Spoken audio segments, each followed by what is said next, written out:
The story begins with the goddess, who summons some students from the school to Fantasia. She is addressing them as the chosen heroes. She welcomed them all to the world of Fantasia. The students are shocked to see her. They do not know what's happening to them. It happened during class 1 when their teacher had momentarily stepped out. Meanwhile, some girls are trying to check their phones, but their mobile phones have no battery. They are frightened as they all are standing on clouds. Goddess tells them not to be alarmed. She tells them the great demon king has been resurrected, plunging Fantasia into crisis. She is the goddess that summoned them all to save the world. Students are scared as they are called to another world. They didn't believe it. One of them says that it means fantasy stories are real. The goddess tells them they will soon be teleported to a temple in Fantasia. They will be welcomed by a saintess who has received her oracle, and she will provide them with complete emotional and material support so that they can all adjust to the world of Fantasia. Suddenly, a student raises his hand and asks her a question. He is Oh Hanwoo. He asks her if levels, skills, status windows, and monsters exist like in a video. She replies yes. Another student named Jang Myeon asks the goddess if this is a fantasy world. It is set in medieval times like in those novels. So in that case, there are also princes and knights. She replies yes, there are. Jang Myeon gets happy. After that, Choi Gangmin asks her, is the most incredible person among them the one who will become a hero? She replies no. Choi Gangmin tells her they are all heroes regardless of their abilities. She replies that only some have been gifted the same power. They must be acknowledged by the various gods in Fantasia and receive their blessing to become a true hero. Choi Gangmin was quite impressed with her answer and thanked her. The goddess smiles and tells him she is a confident hero and will look forward to his accomplishments. Meanwhile, Kang Han Soo is annoyed with them. After Choi Gangmin, Bora asks the goddess a question. She tells her that she is the class president. She tells goddess that she understands this world is in danger and that their help is desperately needed. But she is sure their families and teachers are worried that they were teleported out of nowhere. So can they contact them? Goddess replies that this will be difficult. She tells her that when they defeat the great demon king, the gods bless them and will personally grant them a wish. After that, many students raise their hands for questions. Meanwhile, the goddess is smiling.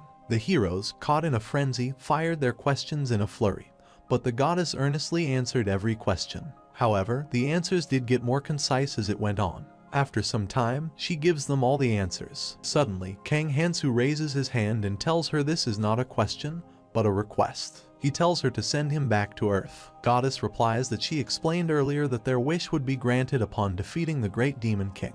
He is worried and tells her he is asking her to send him back to Earth because he has no intentions of becoming a hero. After that, he asks her if being sent back to Earth is impossible. She replies that it is possible, but she wants to know something. She tells him that a world with countless lives is currently in danger of ending. So why does he want to disregard that and return to his everyday life? He tells her how that makes their families worry about saving the world. After that, she comes near him and asks his name. He tells her that he is Nag Han Soo. After long contemplation, Kang Han Soo is a name given to him by his loving parents. After that, the goddess asks everyone if there is anyone like him who does not wish to become a hero.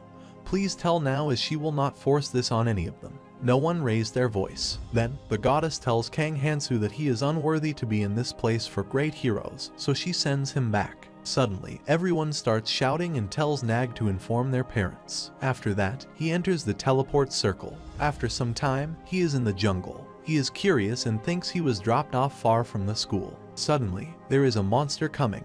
He is scared to see them. They start running towards Kang Han Soo as he is their prey. He also runs and thinks that this is not Earth. After that, all the students are teleported to a sanctuary city, Prologina. Saintess of the Grand Temple welcomes the heroes who have come to the Fantasia dimension. There are some other gods also there. She introduces herself and tells them that she has been waiting here for all after receiving the oracle from the goddess. She teaches another god to the students. He is Alsis, a swordmaster and a prince of the Swordmaster Kingdom's swordsmanship instructor for the heroes. All the girls are excited to see him as they find him handsome. Suddenly, the saintess asks the headmaster about the princess. She would speak up, but instantly, the princess came there. She shouts that she ended up sleeping and after drinking too much. The saintess tells Princess Athena that her honesty is a plus and a minus, so do not say the second part. Suddenly, she falls. The heroes are shocked to see her. Some of them praise her for her beauty. Athena Archmazing is the princess of the Archmazing Kingdom and magic instructor for the heroes. The saintess tells the heroes that Princess Athena will support them all alongside Prince Alsus. Suddenly, Ohanmu opened the status window and told the others they would see much like that by raising their levels and skills. He is observing and trying to understand the status of his window. He has a blessing hero in which language is auto-translated. He thinks that it would be a cheat level effect, but he is worried as too many competitors got the same blessing while watching Choi Gangman. Choi asks Saintess why the goddess told them to receive God's blessings, but how they do that. She tells him that to receive a blessing, he has to get in favor of God as each god has their standards. Suddenly, they all get notified that a god looks at the heroes' bodies with a perverse smile. They all are shocked to see this. The saintess tells them that every god has different standards, but they are each looking for the one to take down the great demon king. She also tells them that the gods are watching them, but please do not forget that their attention won't be eternal. After that, she wishes them the best of luck. One of the students asked the saintess if they could get any blessing. She replies with a smile that she does not care about the trash. All the students are a little bit worried. Their adventure begins in a fantasy world full of hopes and dreams. Simultaneously, on the other side, Kang is running from the monster for his life. He is tired and stops to take some rest. Suddenly, the monsters throw an arrow towards him. They all are coming towards him as they want his meat. Kang thinks that he does not have to do much thinking. There are no creatures like that on Earth. He believes that the goddess tricked him and never intended to send him back in the first place. He again starts running and thinks that if this is a fantasy world, there will be a magical miracle. Suddenly, he sees his status window. He is curious why there is a hero in the curse category. He thinks this is a surefire malice intent on getting rid of him, and he still cannot believe she gave him this kind of penalty. He notices the auto-translation and thinks that he may be communicating with them. He tells them they shout to talk about this. They all start crying that the meat is talking. Kang is tired now. He says that he is going before his parents, so forgive him. Suddenly, an arrow hits him in the leg. He sees that so many fairies are shooting arrows at monsters. Kang thinks a fight between these fantasy barbarians has broken out, so he should take this chance to run. He is in so much pain. He says he will never pray to the goddess. Meanwhile, a god is watching him. Suddenly, he gets notified that a specific god is peeking at him. He decided to die rather than pray to God. A specific god comes near to him. He tells him he does not know what this is, but please save him. He thinks that to an unknown voice, his body moved faster than his brain. He gets notified that a god is asking him why he is alone. He is going to tell him a reason but stops. He thinks he cannot tell them the truth. He believes that if this unidentified voice is also a god, it might be that goddess's friend. Suddenly, he speaks up to save him first because he is in pain. He asks if any other god will help him. He gets the notification that a particular god is doubtful, and they mutter that there is no way another god would be here. They say that it is a good thing that other gods are not here. After that, Kang asks if they are an outsider. The particular god didn't know what an outsider was. Kang thinks that he misspoke again, as in his language. It means he is the one who is outside of social groups. He thinks if he tells God the exact meaning, he might get a curse again. He says an outsider refers to a lone wolf running through the wilderness. Suddenly, he is notified that a particular god likes the meaning of an outsider. Kang smiles and says to save him. After that, a certain god asks him if he is an outsider. He is not an outsider, but he lies to God and says he is also an outsider. That's why his classmates were summoned to the temple. He is the only one there. A particular god has some confusion about this. Kang says it is common sense for an outsider to help another outsider, and now God is saying that it does not apply to him because he is a god. After listening to this, the god decided to help the poor outsider. The god uses his power and removes an arrow with magic. Kang feels that the severe pain disappeared completely. After that, he thanked the god as his body also felt lighter. Then he sees this status window that says outsider next to blessing. He is curious about it as the message says that a scary thing will happen if the lone wolf leaves the wilderness. He does not understand this. After that, he asks a specific god if he stops being an outsider and becomes an insider, then they will judge him. He gets the reply that a particular god emphasizes that they will only help an outsider. Suddenly, the monsters watch him while he is running away. He again ran for his life. While running, Kang gets the message that he will be rested from all statuses except for death, and it is a god's blessing for him. Kang thinks he can feel his fatigue disappear and is not tired. On the other hand, the monsters are getting tired and unable to chase him. Suddenly, one of the monsters threw a stone at Kang, but he didn't fall. He keeps running. He thanks the god as he feels good. Afterwards, he gets a notification from a particular god that he will not die from just that. Kang thanks for the advice. Now, he reached a corner of the cliff. He thinks, as it said, that it was all statutes except for death. So, as long as he is not killed in one hit, even critical wounds would be reset. He asks the god if he survives the jump from the cliff. He gets a message from the god that he will die from this height if he falls. He gets worried. Meanwhile, the monsters also reach there. He thinks it is time to decide as monsters are behind him, and the cliff is before him. After that, he tells the monsters he has a proposal for them. He tells them he can see they are hungry, but there is not enough food for them. He tells them he will give his delicious meat to the one who catches him first. Instead of sharing, Kang tells the monster, let's do it like this. He tells them the one who catches him first will give all his most delicious parts. The monsters are happy. They all run to see him first. Kang thinks that these guys are obsessed with his meat. He does not dislike it. He smiles and falls from the cliff with the monsters. After some time, he opens his eyes. Kang didn't die. His body felt crushed, but that was probably just his imagination. He gets up. Suddenly, he is notified that a particular god admires the outsider's survivability. After that, one of the monsters comes near to him to eat him. Meanwhile, he can see the status window of others. It is the monster, Blue Moon's butcher, who is chasing him. He thinks that it is because he survived without any blessing. In fantasy RPG worlds, levels usually rise from experience, and opponents who are more powerful and possess a higher level are bound to give much more experience. He grabs a piece of stone and kills him. On the other hand, Saintess tells the students that levels and blessings are two things that can allow everyone to become stronger.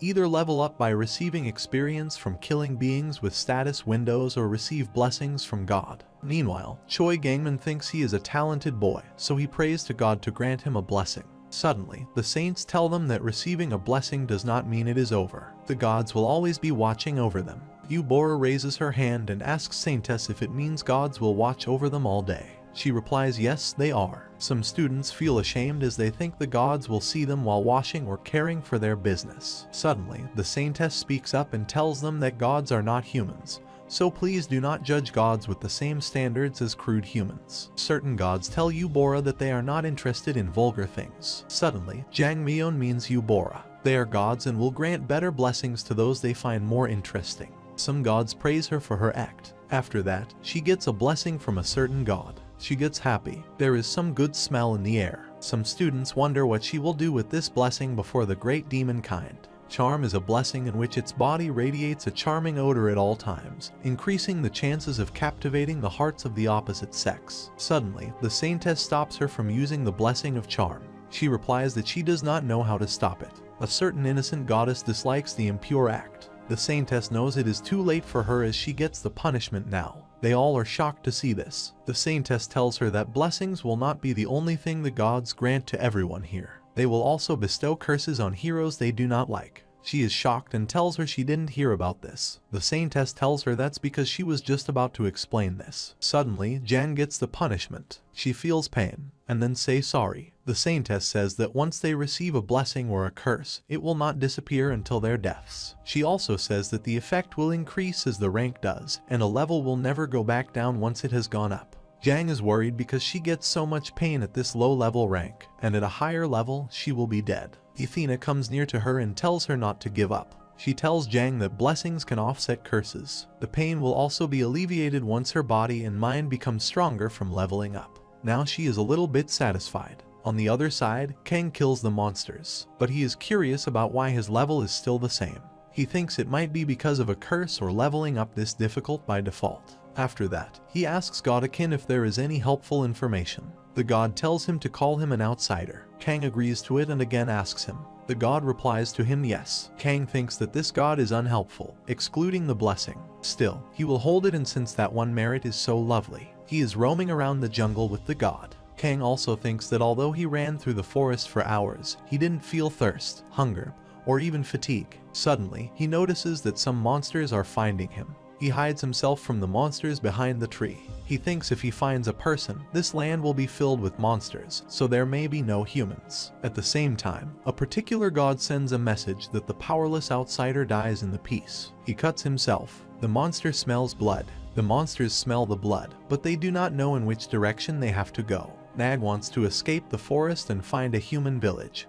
He does not know how to do this as the forest is full of human-eating monsters. He thinks he is now more vigorous and has a knife that the Blue Moon's butcher held earlier. This knife has a sharp blade. Meanwhile, Godkin is praying for him. He tells him that he will not die. Suddenly, he sees the tree vines and cuts them. Godkin is gazing at him with bleary eyes. He made a tucking pocket to tuck the knife. After that, he asks the Godkin if he knows about the centrifugal force. He binds the stone with the vine. He starts rotating the vine as he thinks he will show the monsters the power of science. After that, he throws the vines towards the monsters. It is more challenging for him as he feels like he will be dragged along by the force and fall if he swings it once or twice. But he can think that every time blessings activate, his legs stop shaking and his breathing calms down. Meanwhile, he is beating the monsters with the stone. Kang thinks he is getting the hang of using the outsider's blessing, so he does not need to focus on minor things like cuts or fatigue.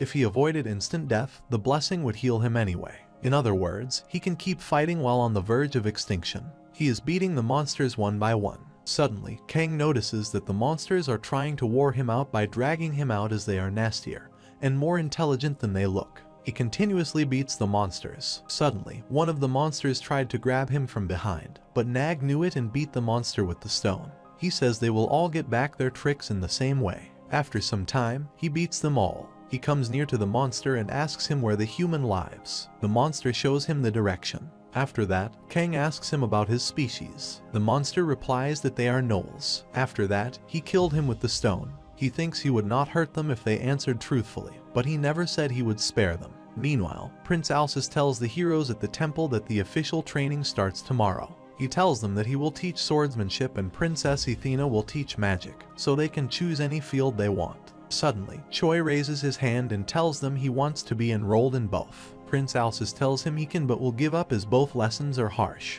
Hanwoo asks Prince Alsus if it is okay if he does not take any lessons. He replies that he may do as he wishes. Hanwoo asks him if he can leave the temple in his free time. He replies yes, he can.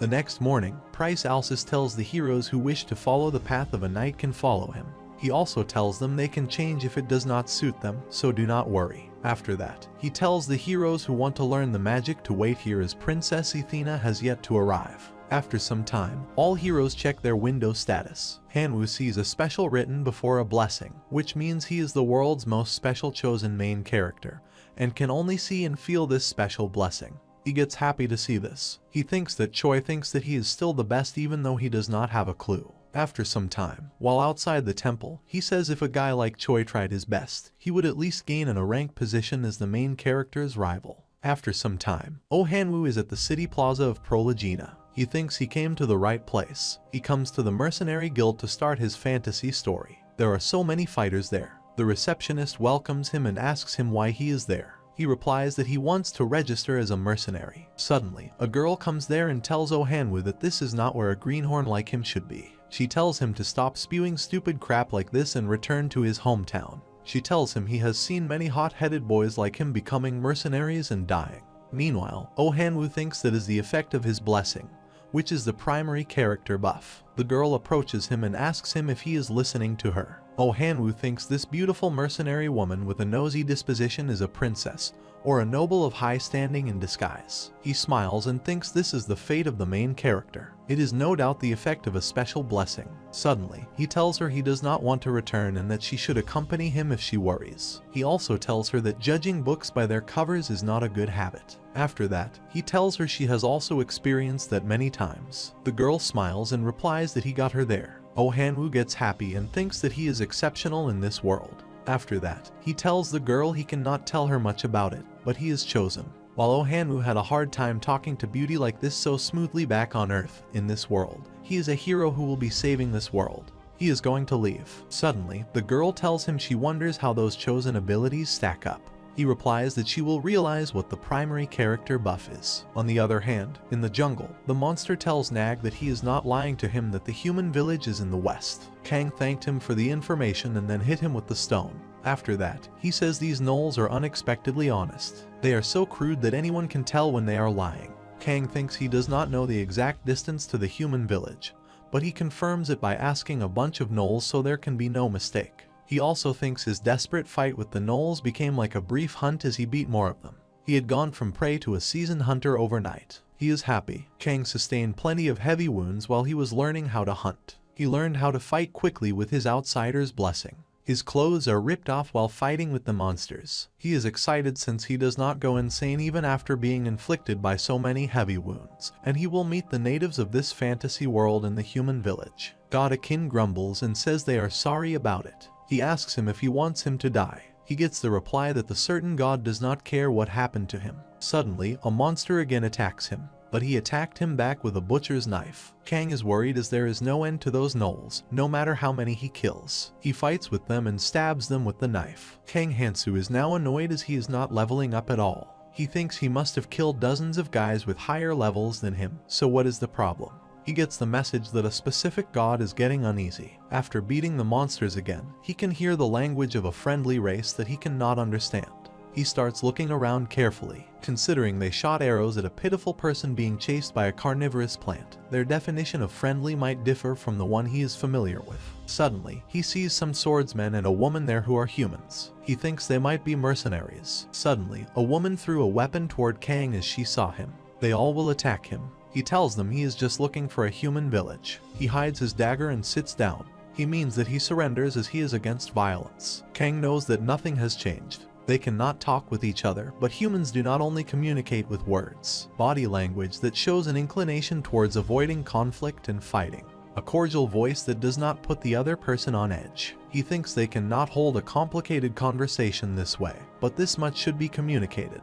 But the woman is going to throw an arrow at him. Kang stops her and tells her that another worlder does not bite, and that he is nice to another worlder. The mercenaries didn't kill him. After some time, Kang is with them, roaming around the forest. The lady tells him something. After that, the man also tells him something. But Nag does not know what they are talking about. He could use gestures to at least let them know what his name was. But other than that, he cannot understand a single word. It does not help that foreign languages were always the subject that lowered his GPA.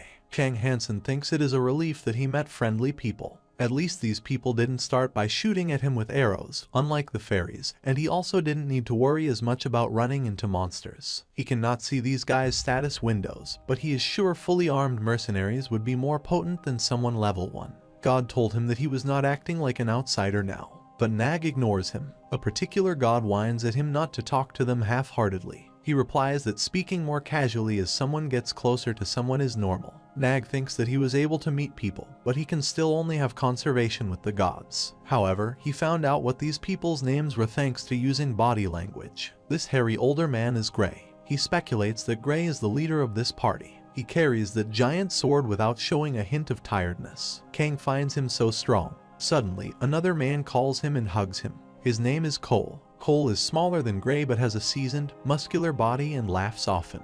He has a long sword on each waist. The lady is named Misa.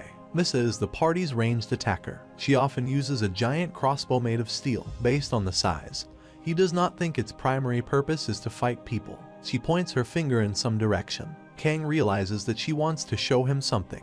He sees smoke from afar. The smoke is not from a forest fire. It should be chimney smoke that rises out of the house. Kang is happy to find the place where people live. Suddenly, he gets notified that a particular god looks at the bold outsider with displeasure. Kang says he is just pretending to get along to escape from this forest. Suddenly, they all hear some noise. There are so many monsters coming there. Kang is shocked to see the monsters. He is ready to fight with them, but Cole, Gray, and Misa move forward to fight with the monsters. They fight with the demons with their swords. Meanwhile, Misa set her aim with an arrow at gnolls. Suddenly, a gnoll comes to attack her, but Kang saves her from the gnoll. A particular god is uncomfortable. The gnoll is bigger. Kang tells the outsider god to look over this since humans are social animals before anything else, and he needs help from these people. A certain god replies that it is not their concern. Meanwhile, the gnoll is going to attack Kang, but he saves himself as he moves with the speed of light. He kills the gnoll with the knife. The gnoll falls. Kang knows that they are behind him, a level 1. After some time, they beat all the gnolls. Kang thanks them and tells them he would have been in trouble if they were not with him. But they all are giving him rugged looks. Suddenly, Misa throws an arrow towards Kang. hitting him in his right shoulder. He falls. After that, they are watching Kang's dead body. Cole appreciates Misa and tells her that their plan ended up going away because of these gnolls. She replies that this is for the better. She says that thanks to the gnolls going crazy, they discovered how dangerous he was. She tells them that she thought he would be weak with how skinny he was, but not only was it bothersome that he kept chatting in a strange language, but he fought better than she expected. Gray tells them that they have to move forward with their original plan. Cole says it is a shame, but it cannot be helped, and he does not think this guy would willingly be sold as an enslaved person. After that, Gray tells them they grab a dagger from Kang. He also means that they cannot trade him as an enslaved person, so they should get whatever they can. He thinks that the item is more valuable than they think. He also tells them that the decoration on the dagger was that of fairy royalty. After that, Cole goes near the nag to grab the dagger. He sees that Kang still holds the dagger. Meanwhile, Misa tells Cole not to let his guard down as she shoots him in the chest. But it does not hit his heart, so maybe he is still alive. He thinks he should kill him with his sword. He will beat him, but suddenly he sees Kang's status window of Kang. On the other hand, two conditions allow one to look at another's status window. Someone can see it when someone shares it with him or peeks at it with a special blessing. There is a requirement for a status window to be visible. Cole is shocked. Suddenly, Kang hit Cole with the dagger. Gray and Misa are amazed to see this. After being hit with a dagger, Cole falls. Meanwhile, Kang is standing straight. Gray aims to kill Kang. Suddenly, Kang runs fast, comes near, and hits him with a dagger. Meanwhile, Misa's arrows hit him but did not affect him. Kang takes out the arrow from his body with a smile. Misa apologizes to him. She begs in front of him for her life. Kang mutters something, but Misa does not get it. But he killed her. After some time, Nag changes his clothes and thinks he cannot believe she would shoot something this lethal at another human. He tells Godakin that he felt it would somewhat fit, but it is uncomfortable because it is a woman fitting. Meanwhile, Godakin is laughing at him. A certain god says they respect an outsider's hobby. He replies that it is not his hobby. She was the only one with a similar build to him. He also takes her arrows with him as he thinks it would be helpful in the future. After that, he tells the god that he cannot figure out why those bastards attacked him. But at the last second, the status window appears and disappears. He can see that Misa is at level 6, and she has a blessing even though she is not a hero. He thinks that getting God's blessing is more common in this world. She has the blessing of a bull's eye. A certain god says that's none of their concern and asks where he is heading now. Kang says he is going to the village as planned. He also gets some excellent compensation from these villains, so even if he cannot communicate, he is sure this money will make things work out somehow. On the other side, Princess Athena apologizes to her students for being late at the temple. She tells them she should start the lesson about what magic is. She tells heroes long ago that there was no magic in the continent of Fantasia. Students start gossiping. Some say that magic is nothing, and some say it is all about actual, life use and practical application. A girl says that the magic is chemistry. Suddenly, Eubora speaks up and tells the other fellows that they are distracting the other guys, trying to focus on the lesson. Suddenly, Princess Athena tells them that magic is all about talent, and that they must become familiar with mana. She tells them that she also does not like unnecessary theories, so talent is the best. Since talent is the most essential thing in magic, an explanation about the founder of magic is necessary. The students are curious. She again tells them that magic is a field wherein talent is more important than anything, and what decides the talent is naturally their bloodline and artificially their education connections. So do not forget that. After that, she tells heroes that she is Athena Archmazing, the direct descendant of Zion Archmazing, the 12th disciple and 3rd husband of the founder. She says it means he has both the bloodlines and connections. Heroes ask her then what about them. Princess Athena tells them that all of them have an educational connection through her, and they will develop high potential from being her disciples. Eubora raises her hand and asks Athena if someone without bloodlines and relationships can become a magician. She replies yes, but it does not matter as they all start with good connections. Athena gets excited, comes near her, and tells her that she will explain it later, but come forward. She holds her hand and tells Eubora that she will be in an apprenticeship with her from now on. She is shocked to hear this. There are formations formed. Princess Athena tells her that she acknowledges her as the first apprentice of Athena Archmazing. Jang Myeon and Choi Gangman are looking shocked to see this. Princess Athena means Eubora to make a magic oath. Eubora sears. After some time, Athena congratulates her as she is now a full-fledged magician. Meanwhile, she looks confused as she does not know what is happening. After that, her status window is updated. Ethan tells her that she forgot to mention that before, those who became apprentices earlier got more talent passed down to them. Eubora says that a C-rank blessing appeared when they made the apprenticeship. Athena replies that she was talking about this talent before. She reads the meaning of magician and tells Athena that it looks like she does not have a parent or a master with the magic blessing. She won't be able to become a magician even if she tries. After that, Athena asks her if she understands why talent is essential. She replies yes. Athena tells her that she will answer her first question. After that, she shows them a magic ball in her hand and tells the founder, who became a god of magic, left behind a blessing so that their descendants and students could quickly learn how to use magic. She also tells them that the average magician will use this magic safely and efficiently with the help of a blessing. This is called white magic. Meanwhile, the students are pretty impressed with her. After this, Athena shows them another magic in which her hands burn. The heroes are shocked to see this. She tells them that her talent is always needed for magic. She tells the heroes that in her right hand is white magic, with her blessing, and in her left hand is black magic, without her blessing. Suddenly, the head maid comes there and pulls the cheeks of Athena and tells her it seems she forgot the strict instructions from their majesty not to use black magic. She replies that she only did it to make it easier for the heroes to understand. She replies that she will report this to the queen. Athena apologizes to her. Suddenly, a prince also comes there to heal Athena while she requests the maid not to tell this matter to the mother. Conversely, Eubora is sacred and apologizes because she asked Princess Athena such a question. Suddenly, Athena is alright and tells the heroes she is happy, knowing they all understand the danger of black magic. Some heroes ask about black magic, and it is an evil power. She replies that black magic is not bad.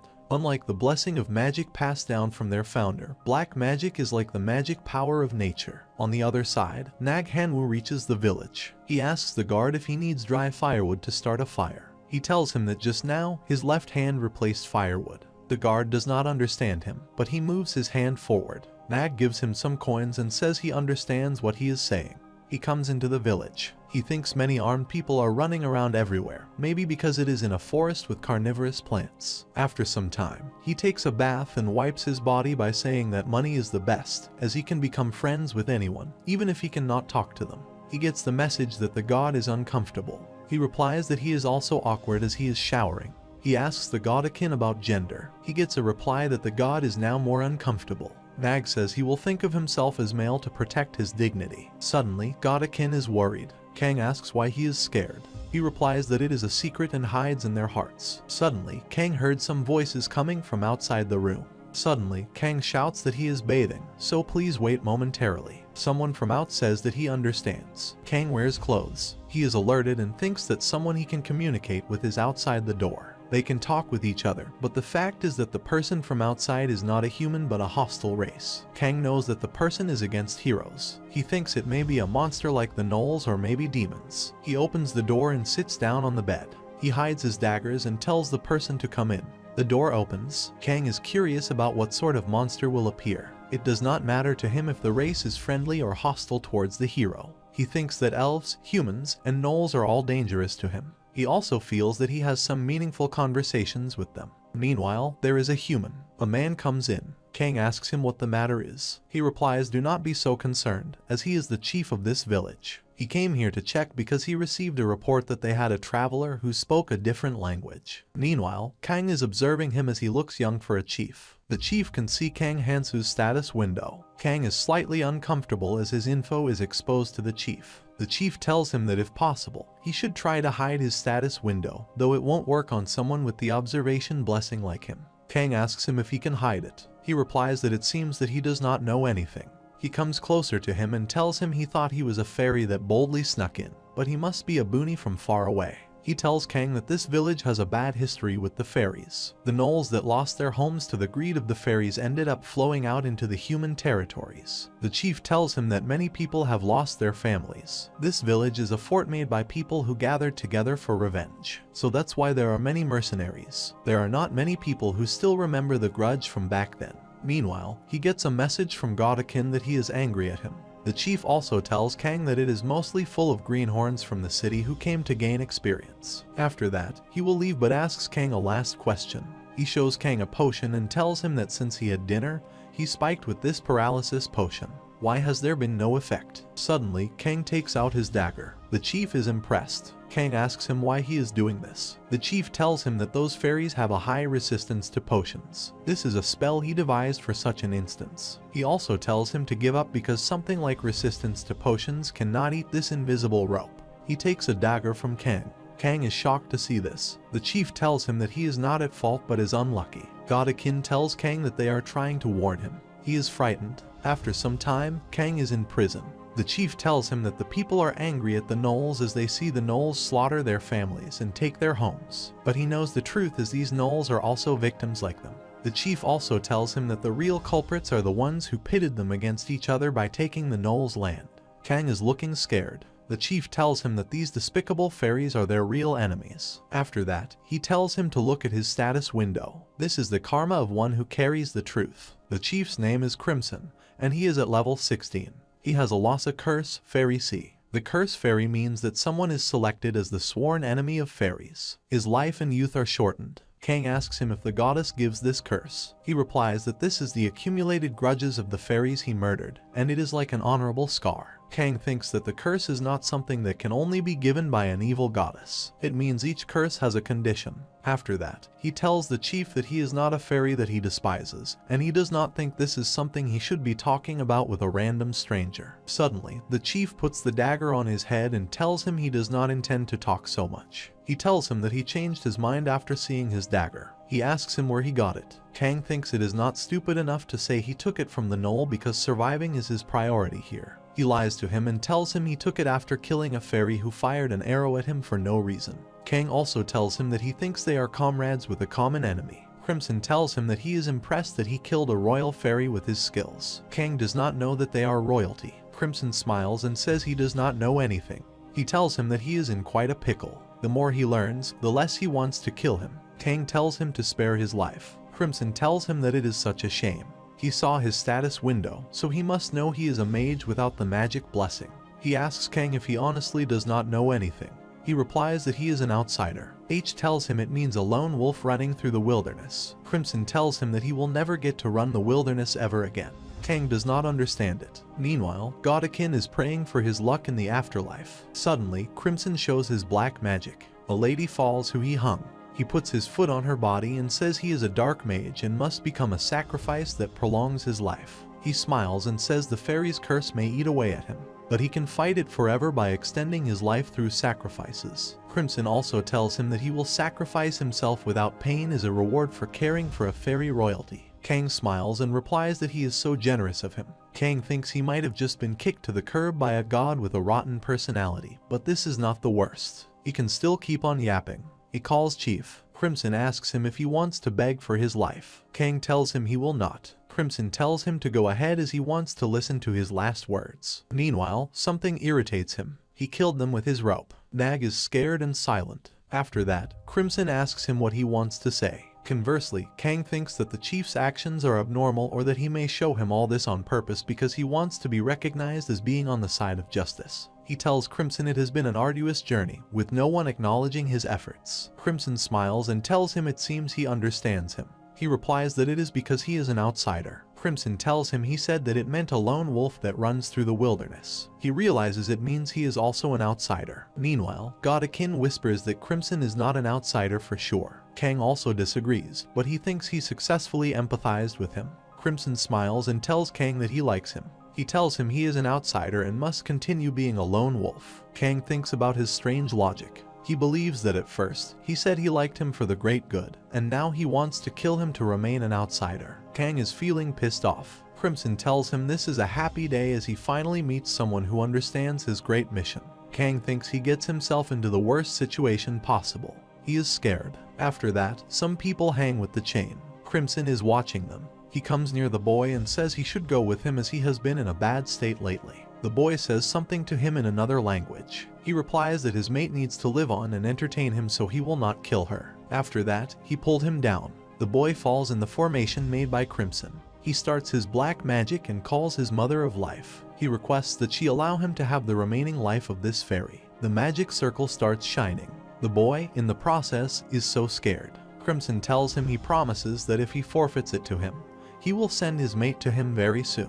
He holds a boy with his hair and tells him he has seen what happens when he rejects his mercy. Meanwhile, Kang thinks about what happened to the chief. He believes he becomes young as the amount of life he takes from the fairy. After some time, Crimson tells Kang that his spell is a success. Kang replies that he does not look younger. Crimson replies that's because he is not a human. He tells him he didn't sacrifice the fairy to extend his life. He also tells him he does not know how many fairies and travelers he killed. Kang replies that it is to the point that the fairy's curse is pitiful. Crimson takes off his clothes and shows something to Kang. Kang is curious now about what he is doing. He is shocked to see that Crimson is a Gnoll. He tells Nag that he is a Gnoll. Meanwhile, Kang is so sacred and thinks he might be some mixed race. Crimson tells him it is incredible to have the combination of two races that hold a grudge against the fairies. He smiles and says that he will soon take revenge with his human intelligence and Gnoll physique. Crimson tells Nag that his dark magic is supreme. Kang asks him its vengeance as he hunts fairies with the power of fairies. Crimson comes near and tells him not to worry about little things. He tells him that he taught him about outsiders, and he realizes his true identity. He grabs Kang and tells him he will forget him and put his life to good use. He replies that he helped him so much that he still wants to kill him.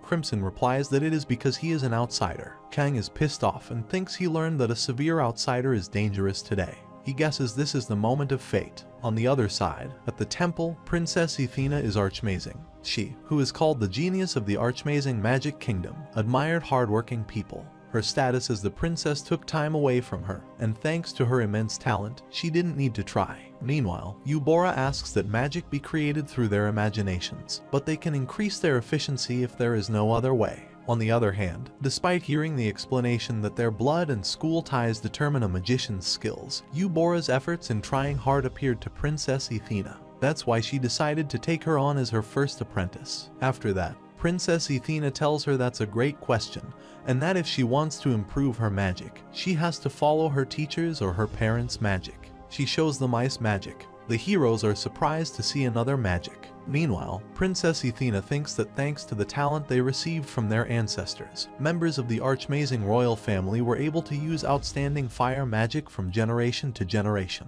After that, she tells the heroes that this ice rabbit is her unique magic. She asks them if they want to try it. They are all ready. Eubora comes forward, and she tries, but the magic does not work that well. Princess Athena tells her it is because she is still unused to teaching. She tells Eubora that if she gains more experience, she can also create one easily. Eubora thanks her for the explanation. Suddenly, Jang Myeon speaks up and asks Princess Athena if someone will like her as she didn't receive a blessing. The other students also started shouting that they needed a blessing. They all say Princess Athena is unfair and treats them all the same. She thinks and then asks everyone which hero wants to be her second apprentice. Suddenly, everyone shouted again that they wanted to be her second apprentice. All in unison, the heroes begged Princess Athena, but with a single sentence from the princess, the alliance collapsed, and they were busy fighting amongst themselves. The students are deciding. When it is decided, Princess Athena tells them to let her know who wants to be her second apprentice. Suddenly, Eubora asks her if she does this purposely. She didn't understand what she was trying to say. After that, Princess Athena tells the heroes to end the lesson. She tells them that she showed them the ice rabbit. She says unique magic can be acquired after countless trials and errors and endless practice. Suddenly, Eubora speaks up that it is like black magic. Princess Athena is shocked to hear this. Eubora also asks her if black magic is different from white magic and if it is impossible to practice alone continuously. Princess Athena looks worried because black magic requires sacrifice each time someone uses it. On the other side, Kang is standing in the middle of the magic formation that Crimson created. Kang is worried and thinks about why he has to get caught by this crazy man. Suddenly, Crimson tells him that he has to declare that he will hand over his life to him. Kang says it looks like consent from the sacrifice is essential in black magic. Crimson tells him that even if he physically restrains them, it is not as if he owns them. He tells him they end their chat here, so declare now that he will hand over his life to him. Kang thinks he will die if he sits still, so he has to devise something. Suddenly, he tells him he has a request to make that before. He tells Crimson that he wants to see Misa one last time before he dies an honorable death. Crimson asks him why he is looking for her. Kang tells him because he is her lover. Crimson didn't believe it. He tells him that he is the chief of this village and he knows everything that happens with it. He tells him he knows that Cole is Misae's lover, so do not use his goodwill for some ridiculous trick. Kang tells him that is right, as Cole is Misae's ex-boyfriend. Crimson tells him to prove to him that he is her boyfriend. Kang tells him to smell his body, and he will immediately know. Crimson smells it and says this is Misae's scent, and there is no way that her smell would be on his body unless they were lovers. Crimson thinks that if Misa disappears, Gray and Cole will be suspicious. Kang is happy and thinks he cannot believe he even planned to take care of Misa just to let them meet. He is frightening and amazing. Crimson asks him if he has another wish. Kang tells him to let him go free until he meets Misae. He also tells him that after this, he will declare that he will hand over his life to him. Crimson is happy and says the deal is done. The Knoll is laughing at him. Suddenly, Kang is scared as he feels so much devil energy. He thinks this man told him that he would not make it hurt, but it hurts so much, and he will die in this pain. Crimson says goodbye to him and tells him he will tell Misa that he has gone to a faraway place. Kang replies that it will be difficult because Misa was the one who left before. Crimson is shocked to hear this. Suddenly, Kang comes close to him and punches him in the face. Crimson tells Nag that he tricked him. He replies that he thinks he tricked him as he said that he would give him a painless death. He thought this pain would drive him mad, which could turn a bosom friend into a sworn enemy. Crimson is shocked at how he survived. He replies that he will tell him when he is dead. After that, the magic restriction wore off. Godakin resets his declared lifespan.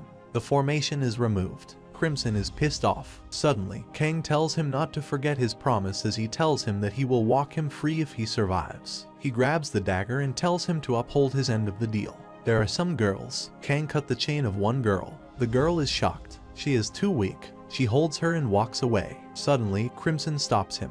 He replies that he told him earlier to keep his promise. Kang knows that the chief didn't do anything to him until he meets Misae, and there is no way he can find someone who has already died. Crimson gets angry and tells Kang that the promise is nullified as long as he releases the lifespan he received from him. He releases demonic energy and grabs Kang's legs with magic. Kang is a little bit worried. Crimson tells him that he disappoints him and that it would be best to give up on dying a painless death. Kang smiles and says it is too early to give up. Crimson tells him that he is talking nonsense. Suddenly, he feels that the blood comes out of his mouth. Chief's strengths are going away. Kang can also see that Crimson is losing his powers. Ever since he was struck by dark magic, he thinks his eyes have been opened to a new sense. Crimson is in shock and asks Kang, with anger, who he is. Kang will tell him, but Godakin scolded him for trying to put on airs. Meanwhile, Kang is annoyed. He tells Crimson that he is an outsider's apostle. On the other side, Crimson is dying. Kang thinks that if he finished off the level 16 chief, then a ton of exp would be his. Instantly, he thinks he should focus on getting out of here. He says bye to Crimson. The Knoll in Crimson's body shouts that he will never forgive and kill him as Kang destroys his dream. Suddenly, Crimson runs towards Kang to kill him. He cuts Kang's chest with his brittle nails. He tells him that, indeed, he is surprised. Crimson tells him that this power is Knoll swordsmanship. It is something he has been saving on hunting fairies. Meanwhile, Kang is injured and says that this is unfortunate. Knoll is shocked to see Kang as he again stands and his wounds are recovered. Kang tells him it was dicey this time. Crimson is worried as he is already out of strength. He tries to run away, but the girl grabs him by foot. Crimson tells the girl to let him go, but instantly, Kang comes there and cuts Crimson's head. He knows that he cannot stop here because he has another authority. After that, he will kill the Knoll in Crimson's body. Meanwhile, the Knoll is crying, but Nag killed him too. Godakin says to him that it is a great pity. After some time, Nag freed many fairies Crimson caught and called for the villagers. It looked like the situation was just about wrapped up. After that, he leaves from there. After a month, Kang is roaming around the jungle. Again, fairies attacked him, and he jumped from the cliff. On the other side, there was a childish fight at the temple over the apprenticeship problem. But as mages to become masters showed up in droves, the situation was quickly resolved. Countless mages were after this honorable title, Hero's Master. Princess Athena tells the hero